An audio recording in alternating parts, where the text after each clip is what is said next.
Alors, bonjour!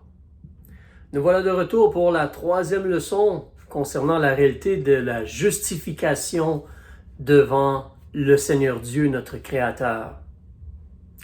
Alors, certainement, j'espère que vous avez pu passer une très belle semaine avec le Seigneur. Je rends gloire, le Seigneur m'a donné une occasion aujourd'hui de parler un peu de lui à quelqu'un. Comment dans notre vie, nous pouvons toujours demander à Dieu sa grâce et son aide pour nous soutenir et nous aider. Il y a des épreuves dans la vie. Jésus nous a parlé qu'il y aurait des afflictions en Jean chapitre 16. Mais la réalité, c'est que Jésus a vaincu le monde, le système de ce monde. Et on peut avoir sa paix pour nous aider.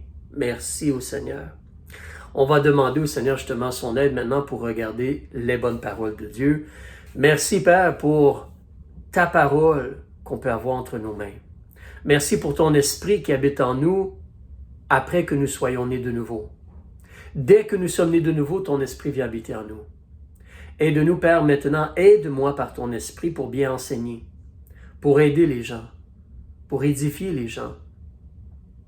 Aide-nous, Père, par ton esprit pour lire et recevoir les vérités de ta parole pour être aidés dans notre vie. Père, nous demandons ceci pour que toi, tu sois glorifié et par le nom de Jésus-Christ.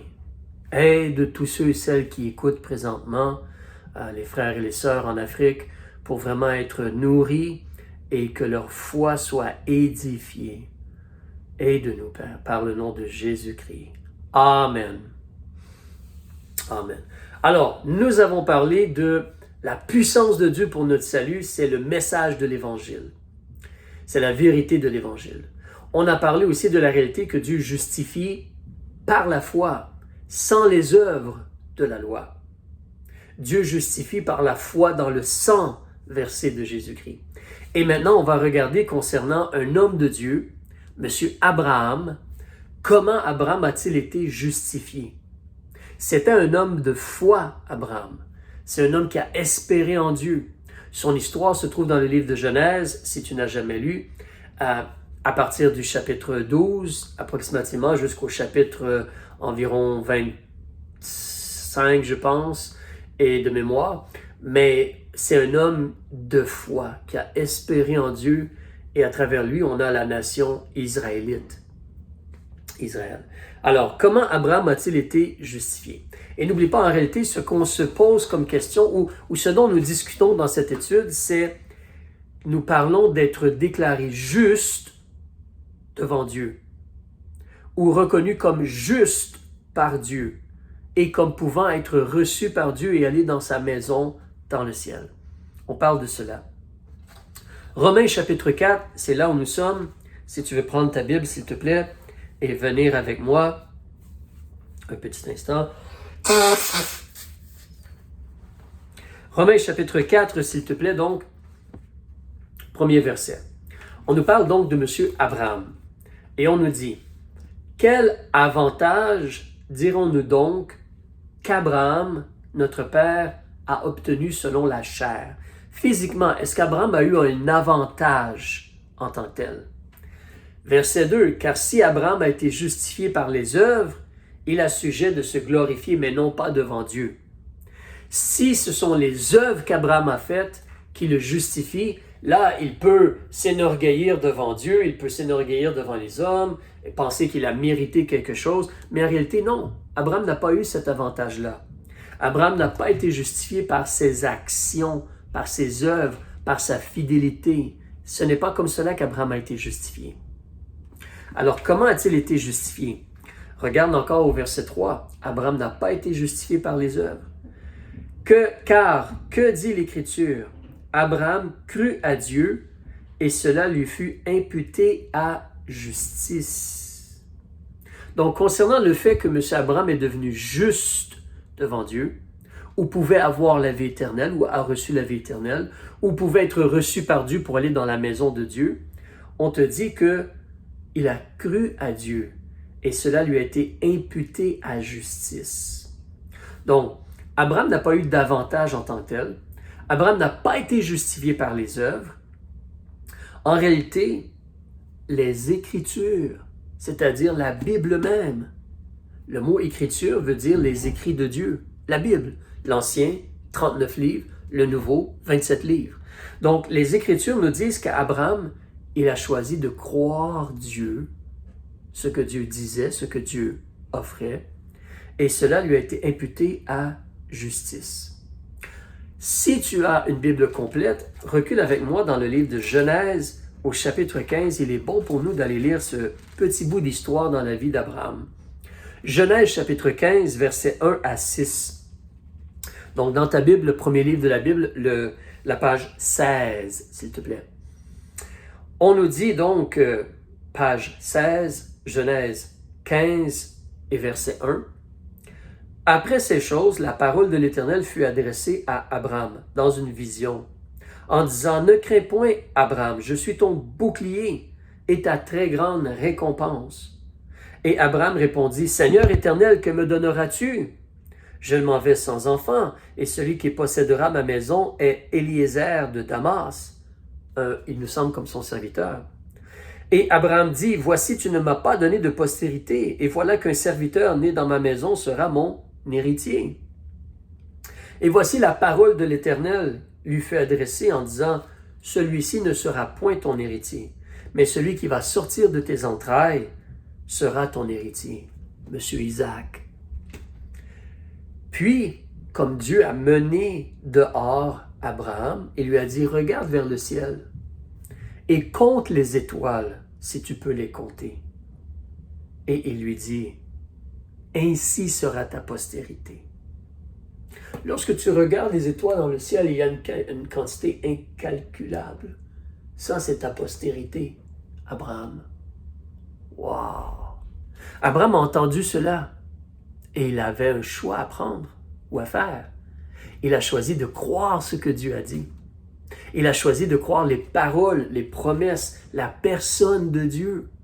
Et à cause de cela, verset 6, Abraham crut à l'Éternel. Pas juste croire qu'il y a un Dieu qui existe, mais croire ce que Dieu il a dit.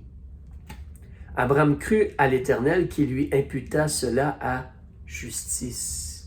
Abraham, maintenant, il est juste devant Dieu. Il a une place pour lui auprès de Dieu. Non parce qu'il a fait des choses, mais parce qu'il a cru la personne de Dieu, les paroles de Dieu. Il a cru ce que Dieu a dit. Et maintenant, il est déclaré juste devant Dieu. Le mot « imputé », lorsqu'on parle d'être imputé, en réalité, le mot « imputé », dans ce sens-là, imagine si tu demandes à quelqu'un de faire un travail pour toi. Tu lui demandes de venir construire une maison pour toi avec les blocs de béton et tout, là, puis on construit une maison. Imagine que tu demandes à quelqu'un de construire une maison. Alors là, il t'envoie ensuite une facture où il te dit, bon, tu me dois ce montant d'argent-là. Peut-être qu'il va te demander de payer avant de construire la maison. Mais toi, tu vas aller le voir, tu vas lui dire, tiens, voici tant de dollars, ça c'est pour faire le travail. Donc, prends cet argent-là et mets-le sur ce travail-là. Donc, ou imagine si tu as une facture à payer, un compte à payer, et on va placer cela sur ton compte. La réalité, c'est que toi et moi, devant Dieu, nous avons la dette de nos péchés. Nous sommes coupables devant Dieu, comme on a vu la semaine passée. On est tous des esclaves. On est tous contrôlés par la rébellion ou le péché. Et nous sommes coupables devant Dieu. Et la Bible nous dit, Romains 6, verset 23, « Le salaire du péché, c'est la mort. » On a une dette devant Dieu. Nous méritons la mort physique et la mort comme spirituelle ou éternelle. Le feu ardent, les temps ardents de feu et de soufre, nous méritons cela. Mais Dieu a laissé Jésus être puni pour toi et moi. Et donc, Dieu prend la justice de Jésus-Christ et met la justice de Jésus-Christ sur nous. C'est-à-dire que la justice que nous avons, c'est une justice où Dieu place cela sur nous. Ce n'est pas notre justice à nous. C'est comme Abraham ici. Parce qu'il a cru ce que Dieu a dit, Dieu a mis la justice sur lui. Ah, c'est une justice placée sur nous comme imputée. Ce n'est pas une justice parce qu'on a fait quelque chose. Revenons dans Romains chapitre 4, s'il te plaît, à la page 216 dans le Nouveau Testament. Romains chapitre 4. Donc, les Écritures nous disent, Monsieur Abraham, le père de la foi, il a été justement Il a cru ce que Dieu a dit et Dieu lui a imputé cela à justice. Maintenant, Abraham, il est juste et sauvé. Il a la vie éternelle. Ensuite, Romains chapitre 4, verset 4, si l'on continue, la question se pose. Si tu travailles pour quelque chose ou quelqu'un, ne mérites-tu pas un salaire? Si tu as travaillé, si tu as fait le travail, l'effort, la sueur, tu mérites un travail. Tu mérites un salaire. Alors, mais au verset 4, on te dit, le salaire de celui qui travaille est regardé non comme une grâce, mais comme une dette. C'est-à-dire que si tu viens chez moi et il y a un engagement ou un contrat et tu travailles, tu mérites ton salaire. Même la Bible nous dit l'ouvrier mérite son salaire. Alors, donc, en réalité, si tu as travaillé, tu mérites un salaire. Mais nous, qu'est-ce qu'on a fait comme travaux? On a brisé les commandements de Dieu. Ce que nous méritons, c'est la punition, le feu éternel. Tu vois, il parle du mot grâce. En réalité, un salaire, ce n'est jamais une grâce. Lorsque tu as travaillé à la sueur de ton front, puis ton patron ou quelqu'un te donne de l'argent pour le travail que tu as fait, ce n'est pas une faveur qu'il te fait. Tu as travaillé pour. Tu le mérites pour les efforts que tu y as mis. Mais une grâce, le mot grâce signifie une faveur non méritée. Ça, c'est le salut de Dieu. Nous allons parler plus de cela dans les semaines à venir. Mais Abraham, donc, c'est une grâce que Dieu lui a faite. La justice a été placée sur Abraham parce qu'il a cru ce que Dieu a dit. C'est comme toi et moi. Si nous croyons que Jésus est mort pour nous, comme Dieu dit, si nous croyons qu'il est mort pour nos péchés, enseveli et ressuscité pour notre justification, nous allons aussi être sauvés. Nous sommes aussi sauvés. Le moment où dans notre cœur, on croit et on demande à Jésus d'être notre sauveur, c'est instantané.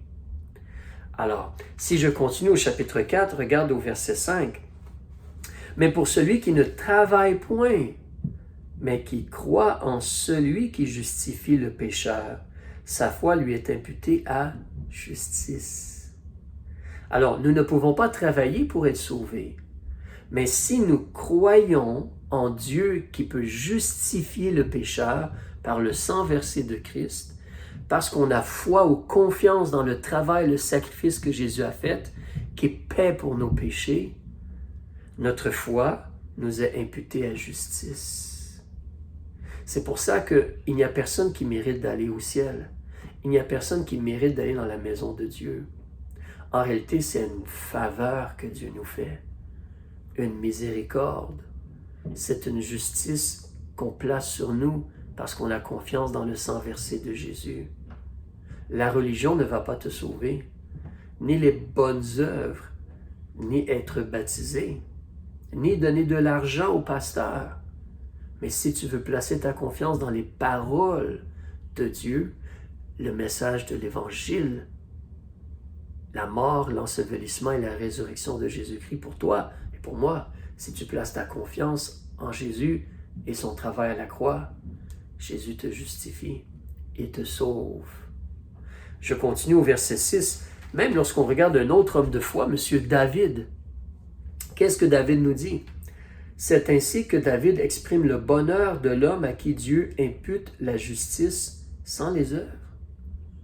Dieu va te justifier non parce que tu as fait des bonnes œuvres, non parce que tu vas faire des bonnes œuvres. C'est un cadeau, c'est une grâce de Dieu, la justice, le pardon des péchés, la vie éternelle. Alors, David en parle lui-même dans un psaume, le psaume 32. Mais pour l'instant, continuons à lire au verset 7. David dit, « Heureux ceux dont les iniquités sont pardonnées et les péchés couverts. Heureux l'homme à qui le Seigneur n'imputera point le péché. » Garde ton doigt ici, s'il te plaît, et recule dans le psaume 32 avec moi. Alors, vers le milieu de la Bible, psaume 32, après Job, avant le livre des Proverbes, psaume 32. Si tu y tournes avec moi, peut-être tu vas y arriver avant moi, mes doigts sont collés, il semble. Chapitre 32 ou psaume 32. Alors, page 718 dans ta Bible, si tu as l'Ancien Testament, le verset 1. Donc, c'est David qui parle ici, même pour David dans son temps. Donc, pour Abraham, dans son temps, Abraham, il pouvait être justifié ou sauvé par la foi en Jésus-Christ. Tu vois, depuis le début des temps, il y a une seule façon d'être reçu par Dieu, une seule façon de s'approcher de Dieu. C'est croire ce qu'il a dit. C'est la foi, la confiance dans les paroles et les promesses de Dieu. C'est ça qui nous sauve. Oui, Dieu demande qu'on fasse le bien, parce qu'on croit en lui. Mais ce qui nous justifie, ce n'est pas nos œuvres. C'est la confiance qu'on a dans sa promesse, la foi dans sa promesse qu'il pardonne et qu'il sauve. Alors, chapitre 32, verset 1, on te dit, c'est un masquil ou un cantique de David. Heureux celui dont la transgression est pardonnée. Tu ne mérites pas d'être pardonné, mais Dieu te pardonne. Alors tu es béni ou heureux, et dont le péché est couvert. Tu ne mérites pas que tes péchés soient couverts ou effacés, mais Dieu couvre tes péchés par le sang de Christ. Verset 2. Heureux l'homme à qui l'Éternel n'impute pas l'iniquité. Dieu devrait te demander des comptes. Dieu devrait dire, tu me dois parce que tu as péché. Et le salaire du péché, c'est la mort. Tu dois mourir. Et tu dois avoir la seconde mort aussi parce que tu as brisé les lois de Dieu. L'étang ardent de feu et de soufre. Alors, mais Dieu ne t'impute pas tes péchés parce que tu te repens, tu demandes pardon pour tes péchés et tu espères dans la miséricorde de Dieu qui se trouve dans le sang versé de Christ. Alors, comment peux-tu avoir justement la justice? C'est par la miséricorde de Dieu. Ce n'est pas parce que tu travailles ou tu essaies d'être un bon chrétien. Non, c'est parce que tu places ta confiance dans le sang de Christ qui a été versé. Tu crois à la parole de Dieu, que Dieu t'offre le pardon à travers le sacrifice de Jésus. Amen. Ça, c'est merveilleux. Revenons dans Romains chapitre 4. Reviens avec moi, s'il te plaît, quelques petites choses encore avant de terminer. Alors, nous avions lu le verset 8, c'est la page 216, si tu as perdu ta page. Romains chapitre 4, nous sommes rendus au verset 9. Donc, autant Abraham, il a été justifié, disons, par sa foi, autant David, justifié par sa foi, pour le temps de David, le temps d'Abraham, et toi et moi aujourd'hui, ce n'est pas différent. Verset 9. Ce bonheur donc n'est-il que pour les circoncis, ou est-il aussi pour les incirconcis? Non, ce bonheur est pour tous, car nous disons que la foi d'Abraham lui fut imputée à justice. Mais quand lui a-t-elle été imputée? Est-ce lorsqu'il a été circoncis? Non, Abraham n'était même pas encore circoncis à ce temps-là. Ou lorsqu'il ne l'était pas, ça n'a point été après la circoncision, mais avant la circoncision. Donc, Abraham n'a pas fait nécessairement quelque chose, il a espéré en Dieu et il a été justifié. Il a obtenu la justice comme un cadeau de Dieu, une grâce de Dieu. C'est une grâce de Dieu. Maintenant, on va continuer à partir du verset 15, s'il te plaît, du chapitre 4. Car la loi produit la colère, parce que la loi de Dieu dit tu ne tueras point, tu ne mentiras point, tu ne convoiteras point, pas d'adultère non plus. Mais toi et moi, nous brisons les lois de Dieu. Et il y a un jugement, il y a la colère, parce que Dieu il est juste, il doit punir le mal. Donc, la loi produit la colère. En effet, où il n'y a point de loi, il n'y a point de transgression. S'il n'y a pas de loi, on ne peut pas désobéir à quelque chose qui n'existe pas. Mais la loi, elle est là, et elle nous dit, tu es coupable parce que tu ne fais pas comme Dieu demande de faire. Verset 16. C'est donc par la foi que nous sommes héritiers, afin que ce soit par grâce. Non parce que nous faisons des choses, ou parce que nous sommes ou nous essayons d'être fidèles. C'est par la foi que nous devenons héritiers. C'est une grâce. Et que la promesse soit assurée à toute la postérité, non seulement à celle qui est de la loi, mais aussi à celle qui est de la foi d'Abraham. Même si je ne suis pas un Israélite et je n'ai pas été circoncis et je n'ai jamais eu la loi dans ce sens-là, comme Israël a eu, en réalité, parce que je crois les paroles de Dieu, comme Abraham, le père de la foi, parce que je crois les paroles de Dieu, je deviens juste devant Dieu. comme Abraham. Alléluia. Verset 17.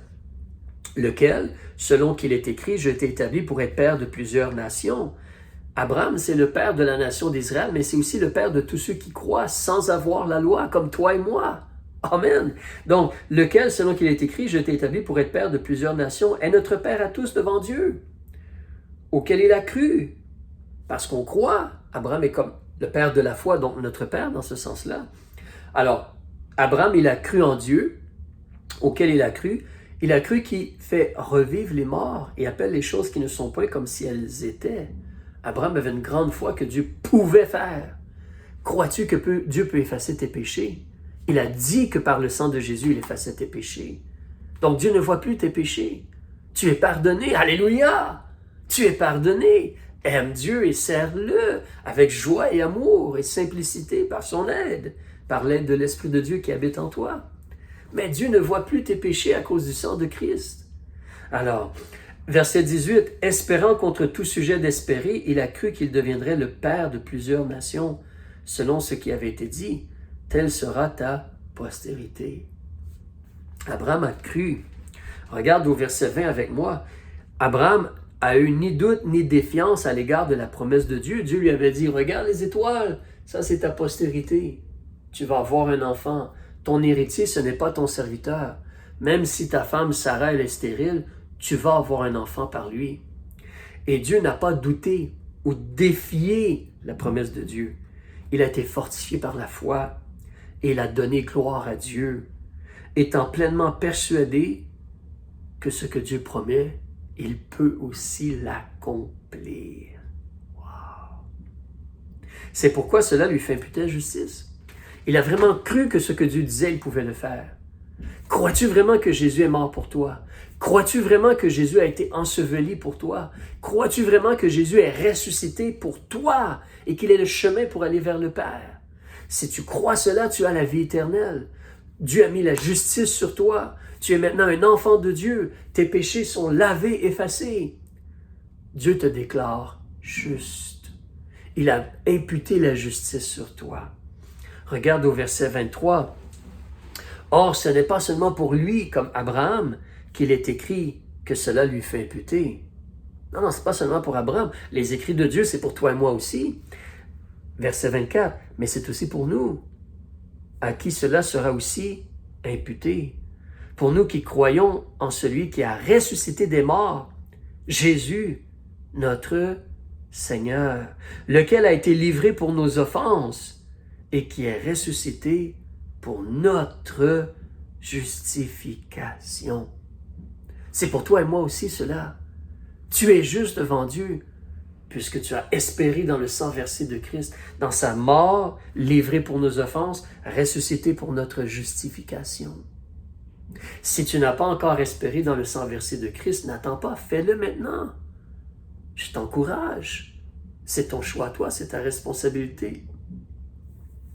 Mais Dieu veut te pardonner. Il veut te donner la vie éternelle. La vie éternelle, c'est un cadeau. Espère dans le sang versé de Christ. Laisse-toi convaincre par l'Esprit. Tu es un pécheur. Tu mérites la punition. Mais Christ est le juste qui peut te justifier, mettre la justice, sa justice à lui sur toi et te donner la vie éternelle. Amen. Regardons maintenant au chapitre 11, avant de terminer, chapitre 11, Romains chapitre 11, s'il te plaît. Romains chapitre 11. Je veux te faire lire aussi surtout le verset 6 ici, donc à la page 225. Romains chapitre 11, verset 6. Dieu parle d'une vérité là ici. Il y a un contexte, mais la vérité demeure. Il te dit au verset 6, « Or, si c'est par grâce, ce n'est plus par les œuvres. Autrement, la grâce ne serait plus une grâce. » On parlait de travaux tantôt et d'un emploi. Si quelqu'un t'engage, te prend comme un employé, il te doit un salaire. Ce n'est pas une faveur, il te doit un salaire. Mais si c'est une grâce, si quelqu'un vient devant chez toi et dit « Toi, je veux te donner, prends ceci. » Est-ce qu'il peut revenir la semaine suivante et dire « Ah là, maintenant, tu dois me donner quelque chose en retour. » Non, là, ça n'est plus un cadeau dans ce cas-là. Une grâce, c'est une faveur qu'on ne mérite pas. Donc, Si c'est par la grâce, donc, c'est une grâce. Alors, si c'est par grâce, ce n'est plus par les œuvres. Autrement, la grâce ne serait plus une grâce. Au contraire, si c'est par les œuvres, ce n'est plus une grâce. Autrement, les œuvres ne seraient plus des œuvres. Si tu dois travailler pour être pardonné par Dieu, si Dieu nous aurait dit cela, vous devez travailler pour être pardonné, vous devez donner tant d'argent, vous devez être baptisé, vous devez être fidèle toute votre vie, et là, je vais vous sauver. C'est une œuvre, nous devons travailler. Mais Dieu a dit, c'est une grâce. Dieu a dit qu'il sauve les gens, qu'il justifie les gens. C'est une grâce. C'est une faveur que nous ne méritons pas. On ne peut pas mélanger les deux. Tu es sauvé par la grâce, tu es sauvé pour faire des bonnes œuvres. Nous allons parler de cela dans les semaines à venir. Dieu t'a sauvé pour t'utiliser pour sa gloire, te permettre d'être en relation avec lui. Peux-tu imaginer le Dieu qui t'a créé là, qui t'a donné la vie, il veut que tu sois en relation avec lui. Il t'invite à t'approcher de sa lumière, seulement par le sang versé de Christ, seulement par la foi dans le sang versé de Christ. Mais il t'invite à cela. Et là, tu peux vraiment le connaître. Donc, présentement, nous parlons d'être justifié. La session suivante, nous allons parler de vivre par l'Esprit. Vivre cette relation-là avec Dieu, plein de bons fruits pour la gloire de Dieu.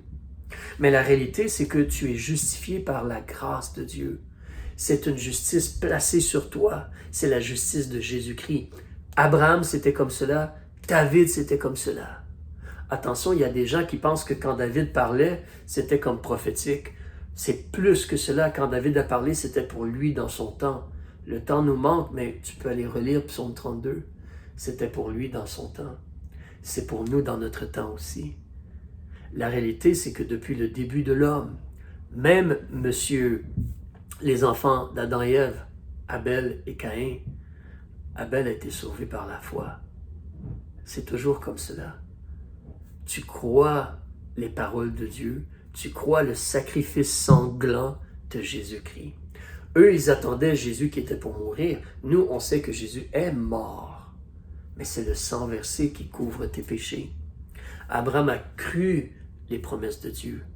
Et cela, la justice a été placée sur lui. Tu as cru, la justice, elle est sur toi. Réjouis-toi, mon ami. Réjouis-toi, frère, sœur. Réjouis-toi, tu es sauvé. Tu es justifié. Dieu te reçoit pleinement. Il te reçoit pour être en relation avec lui maintenant, et puis il va t'emmener dans la maison du Père. Réjouis-toi, tu as été sauvé. Et parle de ce salut-là aux gens autour de toi. Fais connaître que Dieu veut justifier, que Dieu veut pardonner aux gens. Par la grâce de Dieu, il ne faut pas retenir notre bouche. Il faut parler de cette justice-là. Alors, que le Seigneur vous bénisse. On se reparle, Dieu voulant, au ciel ou la semaine prochaine. Au revoir.